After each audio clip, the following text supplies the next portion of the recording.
Hello, this is Revolution Crew. Just so you all know, the link was not posted into the Patron, and I can't get into the Patron.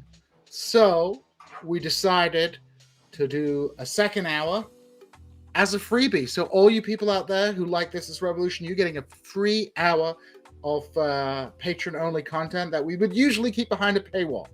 So you are very lucky people tonight. So, without further ado, allow me to introduce the men of the hour. Of course, everybody's favorite Haitian American, Pascal Robert. Yeah, Gene. What's going on? And of course, our new friend, Pat from Hoot and Holler. Hey, welcome back. Howdy. Yeah, Pat. So listen, let's get down to the brass tacks. Let's talk about the role of the Evangelical Christian Church. We've been talking about the way in which the reactionary right, the Trumpists, the MAGA chuds have been organizing themselves in the Ozarks, where you're from. We had the first hour, in which we had a great exposition on how exactly they're working out in those areas. So let's get down to the brass tacks right now and talk about the role of the Evangelical Church and how exactly that is working. Well, I'd say that the Evangelical Church is kind of the baseline for all of this stuff. I mean, the people that Bannon, Flynn, etc., are Prager are activating to take on their local school boards, precinct captains, etc. They're targeting people who are largely evangelical Protestants. Call them just American Protestants, just as a whole, but the evangelical strain is important. Like 1979 is just such a crucial year in all of this. I mean, that's when the Moral Majority was founded by Falwell, Dobson, etc. Bunch of famous evangelical preachers, and they famously, became allied. They made the religious conservative, social conservative right aligned with the Republican Party to the point where it is kind of just an organ of the party to this day.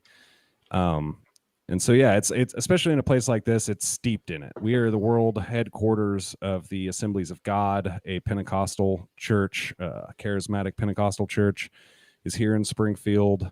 Their flagship university, Evangel University, is here in Springfield, where they teach evangelical teachers, they teach evangelical journalists, they teach evangelical basketball players. It's just kind of captured the area, and it's been here for forever. I mean, the first people that came here were largely British Isles Protestants in the 1830s. First people who came that settled the region extensively, especially this far west. Wow. So basically the social cohesion mechanism that this politics evolves from is really rooted in the Evangelical Protestant Church, is what you're telling me.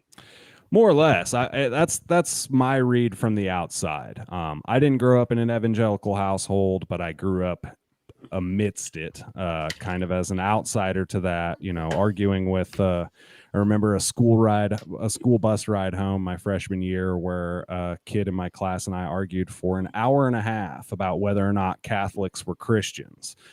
He was a Baptist, Southern Baptist, and was insistent that Catholics weren't Christians. And so that is kind of this like religious exclusionism, one true God kind of thing you see everywhere. Everybody's kind of got their own personal interpretation, but they all think that they are carrying like the divine word of the Lord with them. So would you, I mean, like, and in addition to that, like, as we kind of touched on, there is a history of radicalism in the region. There's a history of left-wing politics that has been obscured, and I think the late 70s is this key moment. In addition, you had like the process of deindustrialization as well, which kind of sped this up. How far do you think the success of these churches has been in the fact that they actually fill in terms of providing social services and social networks for people in places where, perhaps in other circumstances, we might see governmental institutions? How far is this like religiosity based in the material realities and requirements that people have in a place like Springfield, Missouri, and the Ozarks around it to like be part of the community in order to get access to social goods because they're not provided by anyone or by the secular authorities. Well, that's something see constantly, especially working with the houseless community here in Springfield, is that there is simply no way to escape the church. I mean, you talk about there's no city run shelter. The city may kick some dollars here and there, but every shelter in town is either run by an outright church or a nonprofit that is the arm of some ministry. There's this day shelter in town, which is basically the only 365 day shelter in the city.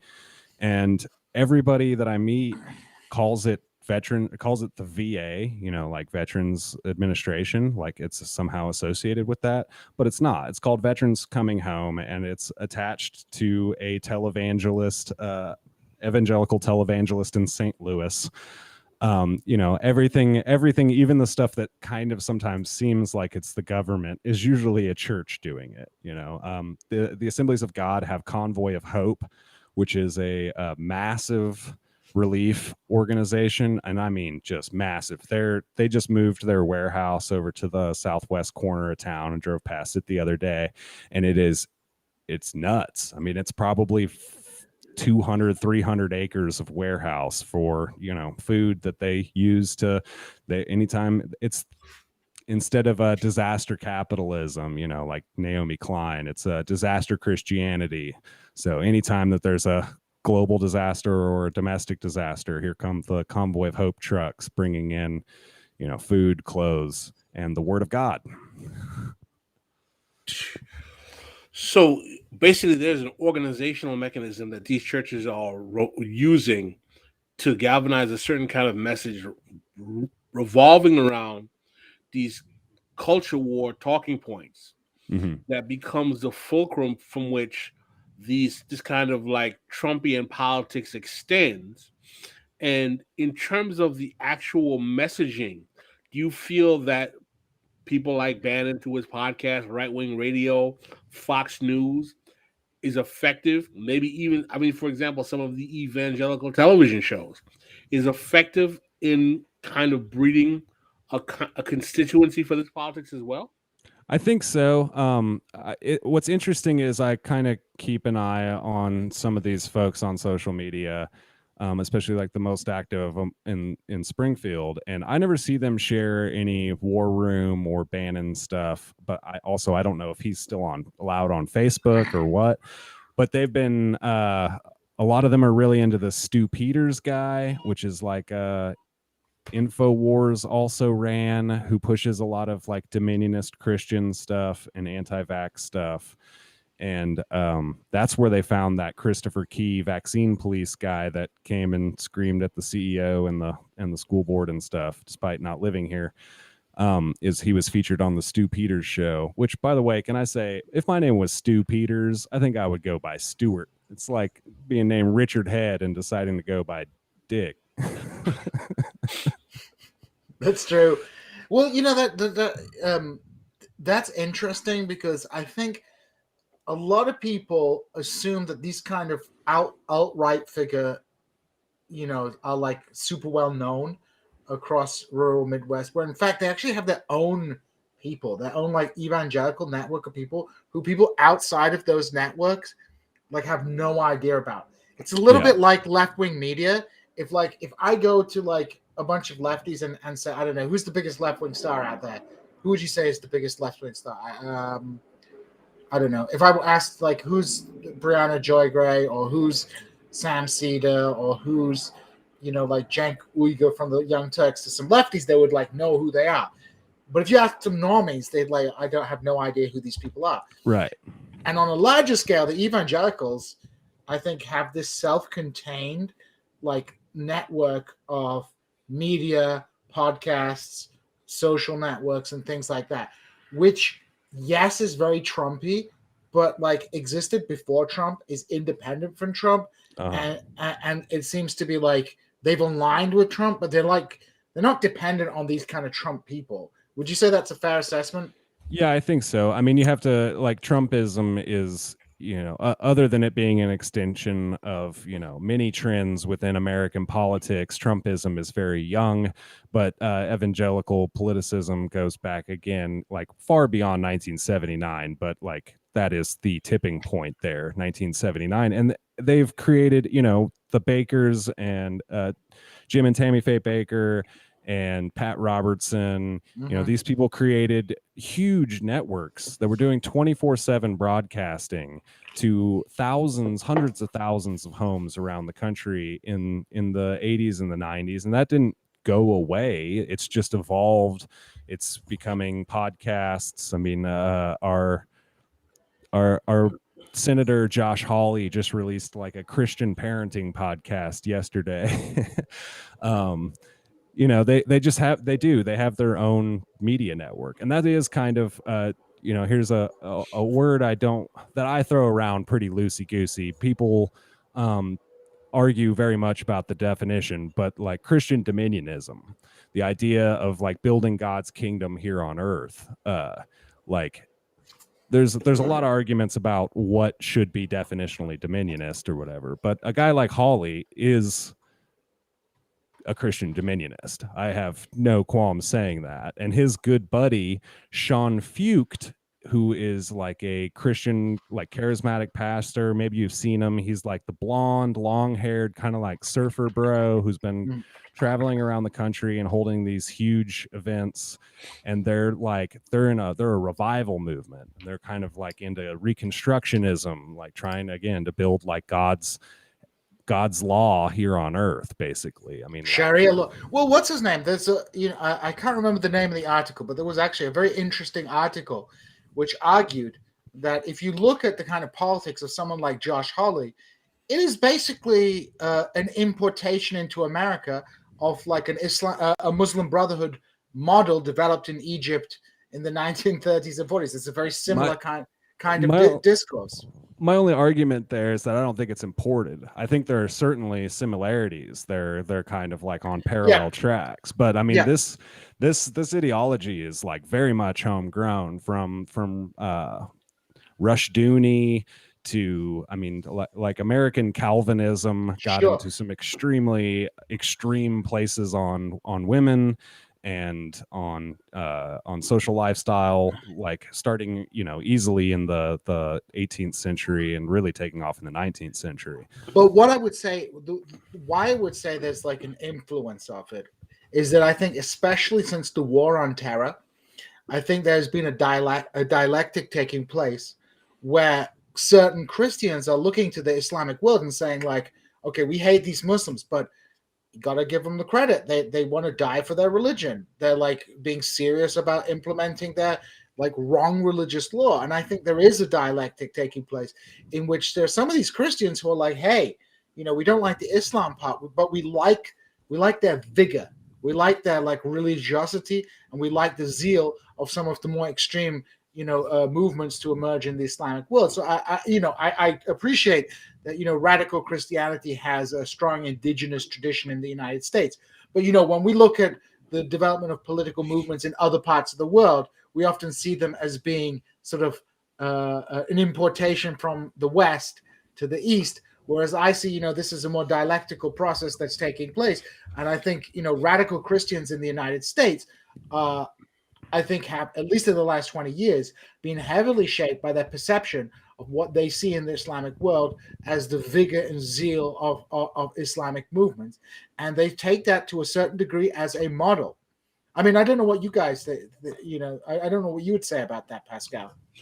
I mean, I think that they like the zealotry, but I mean, I don't even think that they give that much of a regard for the intellectual or the actual organizing capacity of what they consider "quote unquote" radical Islam in any way. But I think at a higher level, maybe at a kind of a structural, kind of like intellectual level, the organizing capacity. I mean, I've heard people like Bannon say that, like he considers himself to be like Lenin in some ways. So I wouldn't be surprised of the various types of ideological and spiritual tendencies that they look towards for modeling. But to pivot a bit the question I'd like to ask you, Pat, is that how effective or ineffective have you seen the Biden administration's ability to counter this development in any way, or organizationally, message wise, at all? And another thing that I wanted to talk about is that, do you think that they're really interested in countering this reality in these red states, or are they just kind of given up and said, let's just stick to the blue states that we know? Well, it's hard for me to get a read on the national one without looking through the lens of like Missouri politics, where the Democratic Party has rolled over and died. I mean, this was sorry to any Missouri Democrats listening, but your party has shriveled up and is desiccated like an armadillo on the side of I-44. I mean, up until the year 2000, for the back half of the 20th century, Missouri was the bellwether state. In almost every single election, it went to the winning presidential candidate. And starting in 2000, it started because, I mean, national party politics, political strategy, and like state party political strategy. And deindustrialization. Like and the deindustrialization. 90s devastated the industrial. Springfield was an industrial city in the 90s, wrecked the industrial base and the union base as well. Yeah, even by the 90s, the unions had pretty much been stomped out, unfortunately, in Springfield. And now it is a deeply hostile place to organized labor, which is interesting that it has completely shed that past. And you have to go looking hard to find that history. As you mentioned, the secret history kind of thing. Pascal, I just got to say it because it's stuck in my head. But you mentioned Bannon talking about being like a Leninist, that Bolshevik, I'm a Bolshevik quote or whatever from 2016 or whatever. I find that pretty interesting because, like, in talking about evangelicalism and talking about the church in relation to community in a place like the Ozarks, is that basically they have been participating in like dual power. They have been both like working an inside-outside strategy. They've both been replicating existing institutions, but then working within the government to destroy the existing institutions, like they're doing with public schools. You know what I mean? Like they get elected to office on promises of school choice, etc. Go in and gut out all of the funding to public schools, like Governor Parson has really tried to do over the last 4 years. And in the meantime, they're building their own parochial education system. And the same thing goes with the media. I mean, they're basically, these strategies aren't like explicitly dual power. I don't think that they're inspired by Lenin, but I think it is interesting to look at it through that frame. It's fascinating that you mentioned that. So you can see in which influences of left organizing strategy are being replicated even more effectively by the right. What a pathetic commentary about the state of the left in America today. Sorry. Some real talk, though. But the Democratic Party. Less than what? How long ago? Claire McCaskill was in there. 6 years ago? And she tried. She lost. And she tried. She ran against the left of the party, and she just lost. She lost. Right. She was running ads against AOC instead of against her Republican thing, and she. Because these guys are stuck in the 90s and they don't realize like politics changes with time. And so that she didn't win people over, but she alienated people she needed to win. And this is the problem with and maybe I'm wrong here. Like, I will be quite frank with you, is that when I see the Democratic Party in a place like Springfield, I see older boomer feminists, right, who are hippies from out of town, and their husbands, like running bake sales and running an absolutely geriatric and incompetent party apparatus, which is based on basically feeling morally superior because they're not like the terrible Republicans who live around here, and they just condemn and condemn and condemn. It is like, you go around my neighborhood, Pat will tell you, it's full of those stupid signs that say like, this house believes in like science, this house believes in like Black Lives Matter, and like complete ivory tower virtue signaling, where the membership of the Democratic Party is more like a therapy group where they can feel that they're like superior to people, and it's generational. They obstruct younger people getting in. It is like, it is dominated by this class of people who maybe 1990s standards would have been like seen as radical, but today are like, like reactionaries or like neoliberals. Someone like Judith Butler, who was like super radical in the 90s and like nowadays is like back in Kamala Harris. It's like these people were the Clinton, like, how can you not like Hillary Clinton people? Like, yeah. It's We're so screwed. It's pretty bleak, so man. Screwed. This is why when I hear leftists talk about how like, oh, we've got to make a united front, a popular front, unity with the Democrats to challenge the reactionary right. I'm like, with these SOBs, man, are you joking me? Yeah, they'll knife you in the back as soon as you turn around. It's interesting you mentioned Claire McCaskill. Look, full disclosure, in 2006, when I was like 19, 20 years old, I volunteered probably like 150, 200 hours to the McCaskill campaign. And so I feel obligated anytime anybody brings up Claire McCaskill to mention the fact that in 2018, I guess, whenever she lost to Hawley, she ran a ad that no, I guess it was 2000. Yeah, it was 2018. Whatever. She ran an ad that endorsed, it was a CBP's union, the Border Patrol union, standing at the wall, endorsing her in the same sentence, endorsing her and President Trump.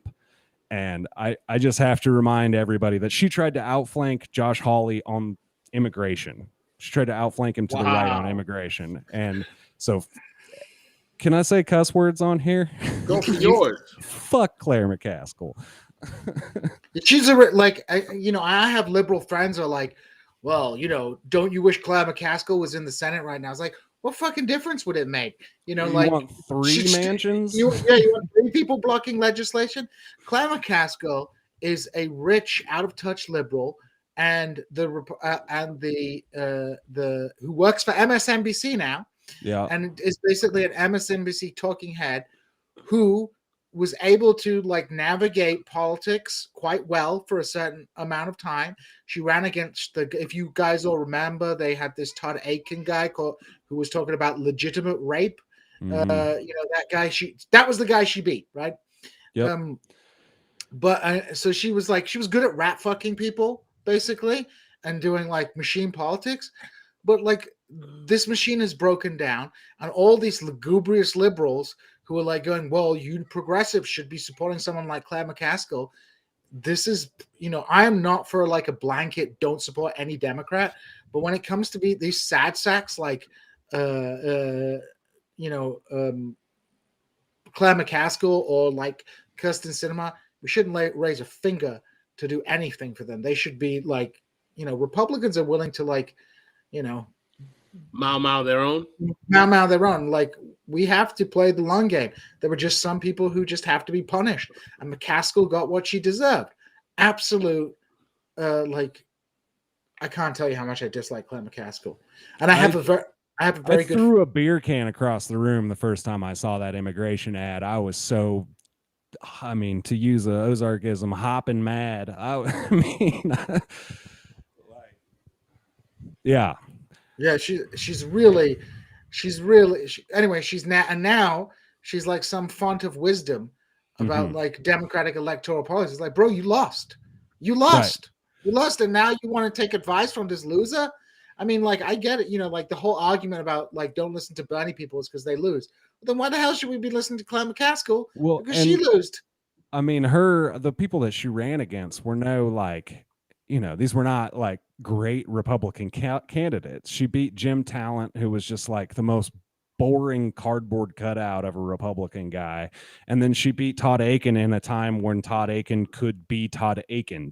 Like, I don't think in 2021 anybody's going to get Todd Akin anymore, because you hear people like Eric Greitens, Eric Schmidt, Billy Long, all saying shit that's like way out of bounds constantly, and nobody bats an eye anymore because the at least the Overton window on the discourse has shifted so far that people are just used to, because of Trump, I guess partially, people just used to being awful and saying awful things. That I don't think if somebody said the legitimate rape comment in 2022 like Todd Aiken did so close to the election in 2012 or whatever, I don't think they'd lose. I don't think they'd get hit by it.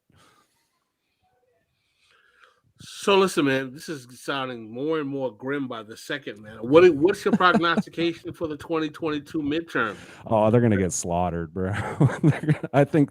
I mean, I don't know. It doesn't pay to prognosticate in this wild ass world, especially these last few years, right? But it's my sense that a lot of people feel sold out. A lot of people feel like they didn't. I mean, and a lot of like active libs, like a lot of like active Dems I've seen like being real upset about the fact that they have not crushed the filibuster. They have not pursued, a new VRA style law. They haven't, they're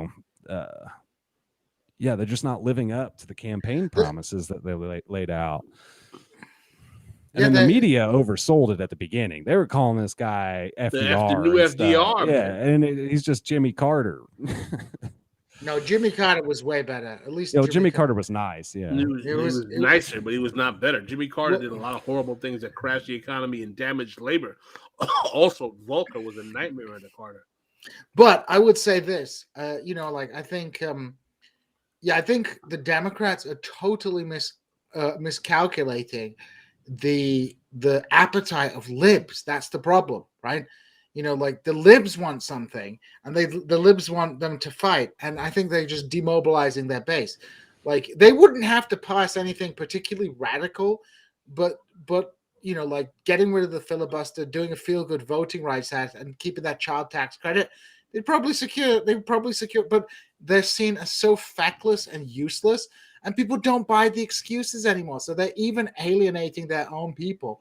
People made excuses for Obama, but I don't think we're an excuse country, because we saw what Republicans could do even when they didn't control the lower house of the Congress. And they're like, why can't our guys exercise power? Man, when they were using excuses like the parliamentarian is the reason why we can't have $15 an hour minimum wage. It's transparent. It's transparent that they're trying to thread a needle between neoliberalism and a projection of Keynesianism in order to stay the tides of this COVID crisis, and at the same time make it seem like they're offering some kind of charade of progressivism. Basically, because there's a kind of consensus amongst financial elites that you can't get any more blood out of the stone that is neoliberalism, and that there needs to be some kind of alternative shift. You're seeing this kind of rhetoric in the Financial Times and the Wall Street Journal and all of these other kind of straight capitalist publications that are saying that, like, we've got to pivot to something else that is not austerity. I think largely this is being done because neoliberalism is really kind of not going to be able to address the problems of the current COVID moment. But I told this to Gene, and he somewhat disagreed. I'll be very honest with you. I think that the liberals in the left flank of capital, in the United States particularly, are pivoting to a Keynesian moment. In other words, increase the social welfare state, because they are fundamentally afraid that the reactionary right is going to be able to say they've done nothing for you and things have gotten worse and will hammer them in the elections. And I think, frankly, the United States is worried about turning into Britain, in which the left flank of capital got destroyed with Corbynism, and you had the advent of the Tories totally taking over government. And now we have people, and I talked to Gene, I talked to people like Derek Vaughan about this. We're looking at the possibility of the Tories controlling British politics for a generation. Yeah. And yet, in America right now, and we're going to shift to this conversation. We have the rise of quote unquote popularism and David Shore and Shoreism, where Shore is making the same prognostication to the Democrats. You have David Shore, who, for those who are not aware, is basically some kind of wonderkind kind of pollster expert that the neoliberals and the old guard Clintonite Democrats are trotting out as the bellwether of where American politics is in the future. And the reason that they're trotting him out is because he's telling them to double down on the strategy that they used to create the DLC in the late 80s and pivot to Clintonian third way politics, which is we're losing the working class whites, get rid of all the woke stuff, and give whatever popular messaging we need to get the working class whites back, or else we're going to be buried for the next generation or more. But yet nowhere is Shore talking about actual materialist politics or class-based politics. As a matter of fact, I'm reading articles where it's saying that he's actually trying to avoid class as a subject anymore. So it's almost sounding to me that the Democrats, in terms of their thinking, are trying to thread this needle where they can throw all the wokey post George Floyd, Black Lives Matter, CRT stuff out the window, pivot to working class whites, but still keep the charade of no type of materialist politics. I mostly agree with that, and I'd say another iteration of it is hawkishness towards China. I think you're seeing that a lot amongst liberal Democrats, and even kind of into the more, progressive Democrats, like one of the Democratic Senate candidates here in Missouri, Lucas Kuntz, is kind of like a he's doing the troop thing, like I'm a troop, but also he's kind of running a populist Bernie-esque. I don't think he's evoked Bernie much, but he's kind of running a Bernie-crat style campaign. But now he's campaigning against, he's evoking China and the Republicans selling out Missouri farmers to China and all that stuff. And so I think you're seeing it in a multitude of iterations, because I don't think there's any consensus. At the end of the day, the Republicans may be just bruising each other and calling each other rhino and stuff, but they're all going to vote together to get whatever, they can out. Whereas there's zero consensus in the Democratic Party. You have this argument from Shore, who's been pushed by like Matt Iglesias and people like that. Yep. That it's like, don't do policies. I think part of his argument is that it activates racial resentment. Like if you do universal policies, then people, start to get to do the racial grievance, like, well, I don't want it if they're going to get it kind of thing, which we need to find another way around that other than just not doing it. You know what I'm saying? Like, figure out a way to sell these things. If you're not selling it, don't just like say we're going to do just a few things and not actually do them, because when you actually do them, you are worried about bad things happening. The whole nature of this whole populism, shoreism argument to me is basically an excuse to avoid policy as politics. Yeah, I would go ahead. I would say I would make a couple of points here. Firstly, with the defeat of Corbynism was an orchestrated campaign like we have never seen before of media warfare because of the monopolistic nature of media. Corbyn still did pretty well in 2017 and was close to power, but there was the most radical anti-Corbyn campaign. Like, I was looking at some of the old headlines, absolutely bonkers, hysterical headlines. It was a full mobilization of the establishment against Corbynism, and they defeated it. So what was the result? The Labour Party was taken over by Keir Starmer, and the whole discourse, especially after the loss of the so-called Red Wall in Northern England, these kind of bedrock Labour constituencies in like working class parts of Northern England, where it's a bit more complicated than that, but what they called the Red Wall. They tried to do this stuff, which is like, oh, we're going to do patriotic things. We're going to love the flag. We're going to fight anti-Semitism, because this was a big thing that the Tories slandered the Labour Party with. And you know what the result has been?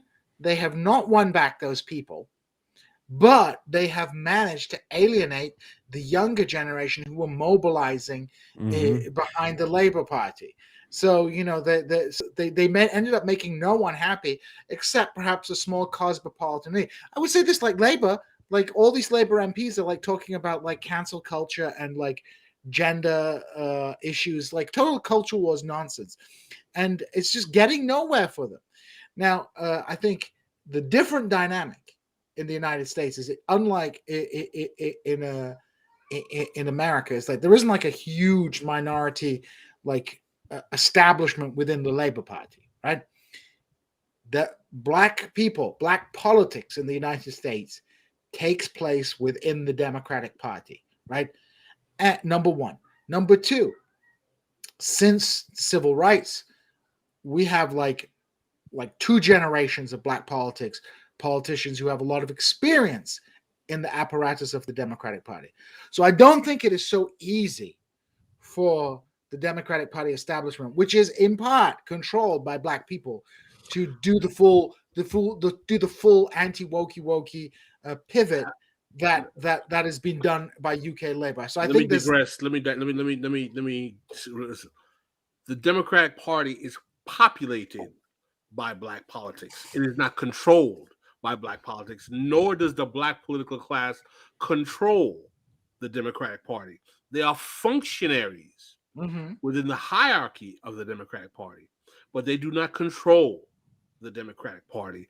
And I am not remotely remiss in the willingness of the Democratic Party's willingness to even throw out the black political class if they could get away with it, if they could do so and expand their base amongst working class whites. They would do it at the drop of a dime with no problem whatsoever. Because the only thing they realize that the main thing that keeps that black political class functioning is to their ability to corral votes when it comes to national elections, because they don't do it during midterms. And what is already being demonstrated is that the effectiveness of that black political class in organizing working class blacks is shrinking, because even working class blacks are disaffected with the Democratic Party. So if we're seeing this disaffection by working class blacks as well as working class whites from the Democratic Party, and there are more working class blacks by far than college educated, what becomes the justification to keep the black political class around? But I think Pat kind of touched on it. I think Pat kind of just like, and I hadn't thought of it either, but I think Pat touched on the solution that they're going to go for. They need to, at least, I don't think the Democrats think that they can just like totally abandon the black political class. But I think the way that they're going to try and pivot away from the woke politics is not by explicitly rejecting the woke politics, but moving towards the Cold War with China rhetoric. Well, let me tell you what will happen. Number one, there's a simple reason why they will not completely, when I say reject the black political class, I mean reject them in terms of policy demands. There's a simple reason why the ruling class, particularly the left flank of capital, needs the black political class. It's very simple. They need a social control buffer for the black masses that might be disaffected. They need to be able to have, what's the name of that mayor in Atlanta, Keisha Lance Bottoms, could be able to say, y'all ain't holding up to the best of the civil rights movement out here trying to get brown liquor when people are rioting. They need a force of nice, good, docile Negroes to be able to work at the behest of the liberal Democratic Party to be the social control agents of the black proletariat and the lumpen proletariat if they get too out of control. So they're going to have to keep some of them. All right, let's make that abundantly clear. But at the same time, in terms of listening to their policy demands and actually having them be deciding factors in terms of what the messaging is for the Democratic Party, absolutely not. Because those people don't raise, the black political class is not the class of people that are raising money for the Democratic Party. They're getting fatback and biscuits from the donor class. That's their role. They're subsidiaries. Whatever the donor, the question is, Once the donors become tired of the wokeness because they know they're losing, become tired of the CRT, become tired of the reparations talk, become tired of all seeing 50,000 different Netflix specials about black suffering during Jim Crow. Once they see that stuff is doing nothing but fueling the reactionary right, that fatback and biscuits will be cut down, and then you will see the black political class telling their electorate, y'all need to shut up and get in line, or else you're going to get nothing but Trump. Damn. But what are they going to offer to the? I don't understand what Democrats can even like pretend to offer to the white working class beyond, like you said, a Cold War with China. Cold War and xenophobia. I mean, man, like the climate is.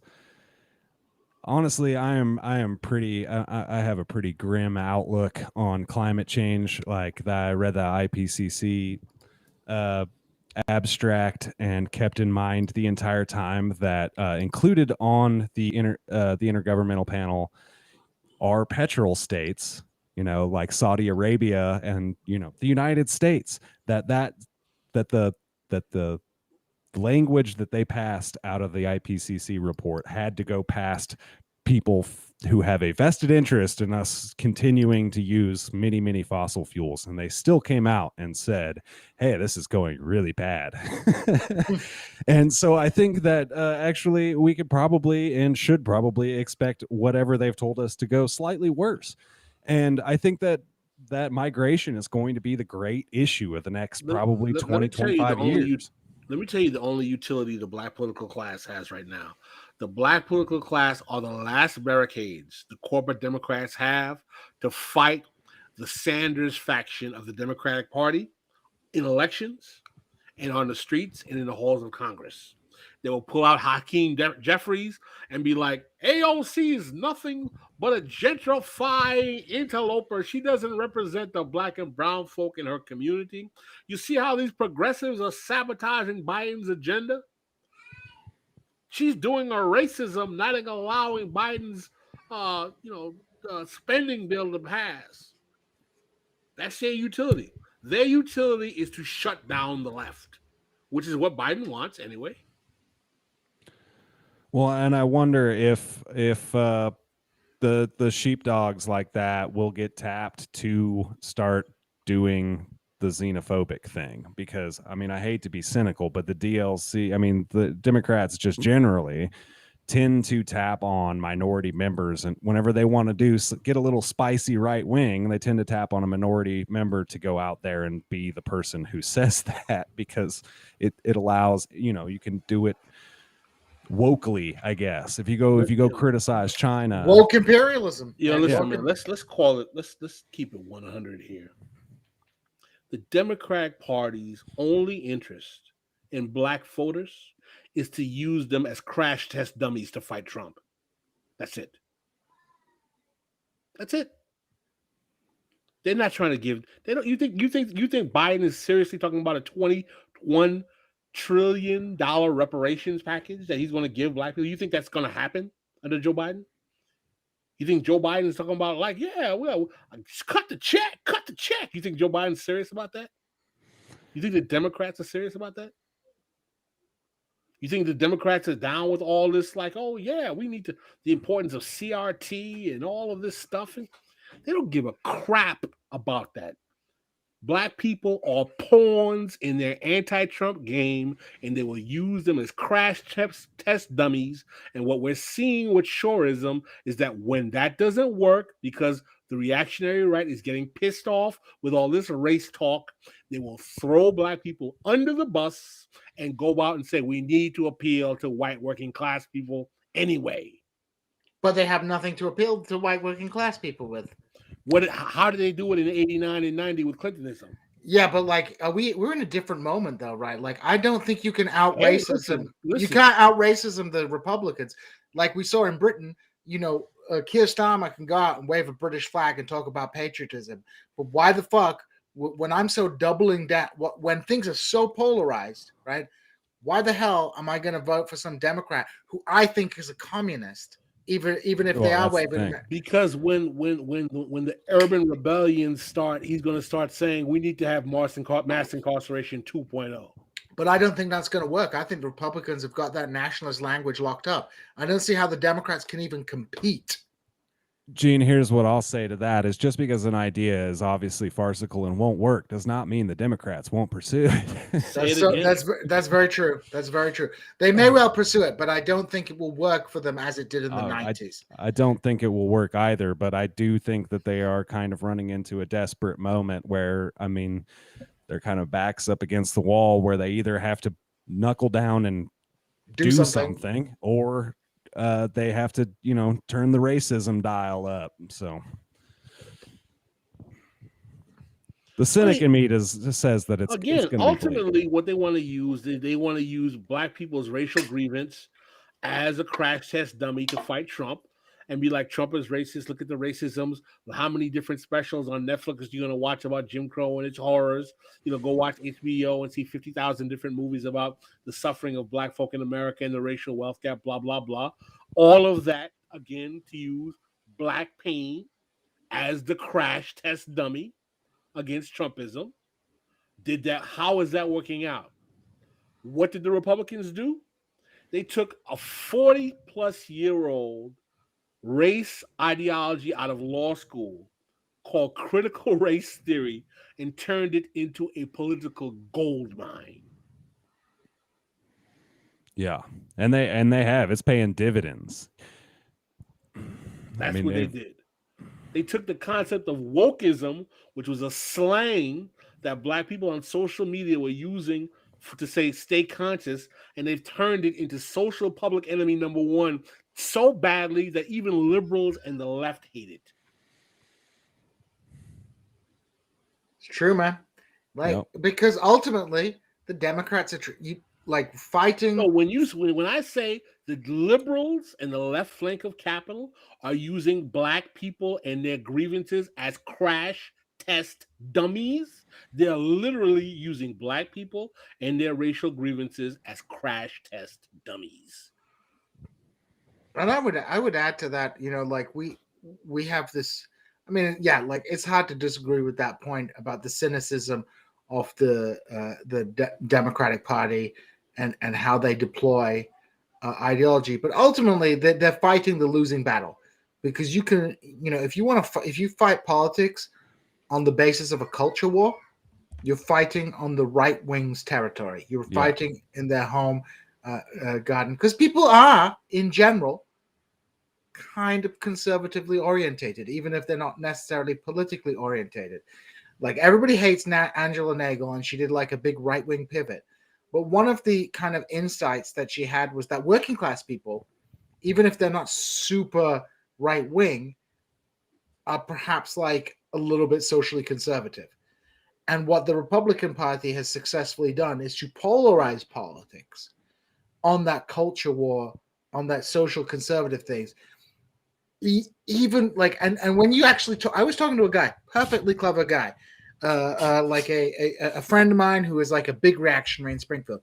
He's talking about gay marriage, and he was explaining why he was so upset about gay marriage, and I was like, do you know how ridiculous you sound saying that it upsets you because it changed the meaning of a word that had meant the same thing for that? This is his thing. It's oh, I'm upset because they changed the meaning of a word, and that's so crazy that they changed the meaning. It's you know how ridiculous that sounds, my friend. Hey, listen, Gene, but it works. It works. Gene, let me tell you something right now, bro. There's a great article in The Guardian by your girl Judith Butler about this. Listen, whether we agree with this politics or not, we're going to have to call a spade a spade. The LGBTQ stuff is catnip for the reactionary right. True. Let me tell you something. Not only they get white working class folk, they get Hispanic, they get religious people, they get a lot of religious black people. Listen, the biggest gift, I mean, a lot of people are not going to like this. Listen, Dave Chappelle, we had a Shaw and Chappelle show. I'll tell you right now, the reactionary right loves Dave Chappelle's special. And that's a fact. Peggy Noonan, former Reagan speechwriter, wrote an article in the Wall Street Journal praising Dave Chappelle. Peggy Noonan? That's not an accident, man. Regardless, listen, and I'm not trying to get into the content of what he said or what he didn't say. All I'm telling you right now is that the reactionary right across the globe is weaponizing angst against the LGBTQ community, and it is working out and getting people to adhere to their politics. Sadly, particularly around the issue of transgenderism. I think sex, like the act, plays a lot more into politics than people like to give credit. And I think that is a place where people are like inherently conservative, especially, you know, I think there are a lot of people who are inherently conservative around sex, and it's like tied up with personal things, it's tied up with religious things, it's tied up with political things, but that is a really easy lever to push and get a lot of people angry, uncomfortable, mad. And that's why it's critical. The only riposte to that is actual material politics. Right. Like the answer, the answer to like the weaponization of these cultural issues, and you know, like because the right frames the culture war as something that the liberals started, right? They're like, the liberals declared that. Whenever I argue with my right-wing friends about this, they're like, well, who started the culture war? Now, like the concept that someone started the culture war is ridiculous. What happened? You have social change, and you have groups that were abused and excluded, demanding inclusion into like society on an equal basis. Now, the response to the problem that like the right can mobilize trans rights, can mobilize gay rights, can mobilize women's rights in a reactionary manner is not to like concede to the right's demands on that. It is to shift the focus of the political debate away from these cultural issues. You still like deal with those cultural issues. You still support those cultural issues, but you've moved the focus of debate to concrete political politics. And there will always be a minority of people who are just ideologically driven and can never be won over. But I guarantee the vast majority of my gamble would be the vast majority of people, when they're given the choice between I get to have free healthcare, or like we're not going to let transgender kids into the bathrooms of their gender identity, they might. I think most people would pick the healthcare, right? Yeah. But the Democrats are not fighting on those concrete material issues. You need to be driving those material issues as the tip of the spear and using that as leverage to drive through the social changes. But what we have is we have it ass backwards, because the Democrats don't want it. They don't want the material because they don't want material politics. Exactly. They play into the culture war. It may be beyond just their wants. I mean, our whole political economy is shifting to like vibes based. I mean, not just the politics, the political discourse, but the literal actual economy, from NFTs to gig work and all these things. It's all just like vibe based now, right? There's not like a lot of material grounding in a lot of stuff. And so whenever you have a war between two like vibe based ideologies, the bad vibes are going to win every time. And the way to counter bad vibes are to do good things materially in people's lives. I think you're 100% right. Well, yeah, man, it's a conundrum. But listen, we are down to our last 5 minutes. Pat, this has been a great talk. We got to have you on again, man. I'd love to come back. I've been having a great time. You got to bring the rest of your crew with you. Yeah, absolutely. Who's your crew again, so that people know? Co-hosts are my spouse Harvey Day, our friend Joshua Arnett here in Springfield, and our friend Taylor Hearn, and they live down in Washington County, Arkansas, Fayetteville. Oh, Fayetteville's fancy. That's where Walmart is. They're next door in Bentonville, but they're trying to turn that whole thing into just like one big Quad Cities metro. My hottest take is 25 years that town will be a top 25 metro. I totally believe it. When I look at it, I've never been there. The only place I've been to in Arkansas is Harrison, Arkansas. Ooh, don't stop there. I went with a Jewish colleague, and I was like, bro, this is like probably not the place for me. Literally the hometown of the Knights Party of the Ku Klux Klan. Exactly.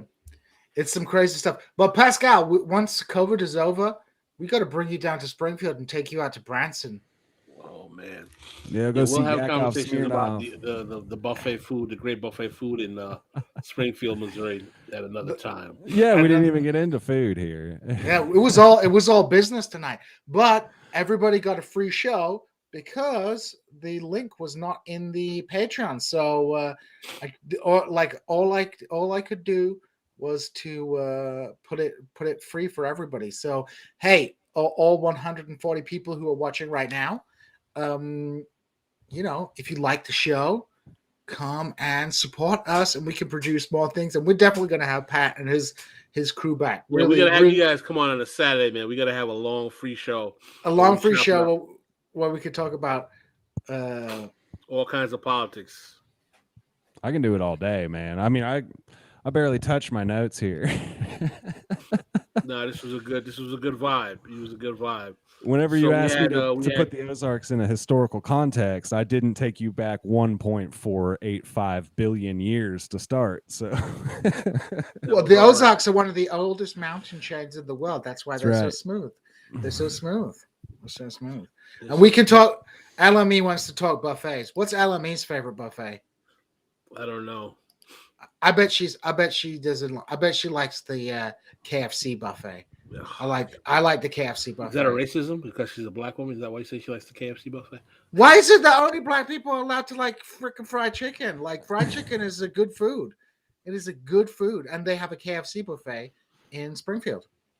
It's not buffet, but I will say the best chicken dish in Springfield right now is the Szechuan chicken at Corner 21. I've seen that's under new management, right? That's it's just brand new. I think they just opened in like the last 6 months. They're the first, like at one point, and maybe still true, Springfield, Missouri had the most Chinese restaurants per capita out of any restaurant or out of any city in the United States. And this Corner 21 is like the first like authentic Chinese restaurant. So, but Corner 21 was a Chinese restaurant before it was Corner 21 because I went. That was like the first. Yeah, so it was like a Jade East, China King, whatever. But we have many Chinese people in Springfield because Missouri State University has a campus in China.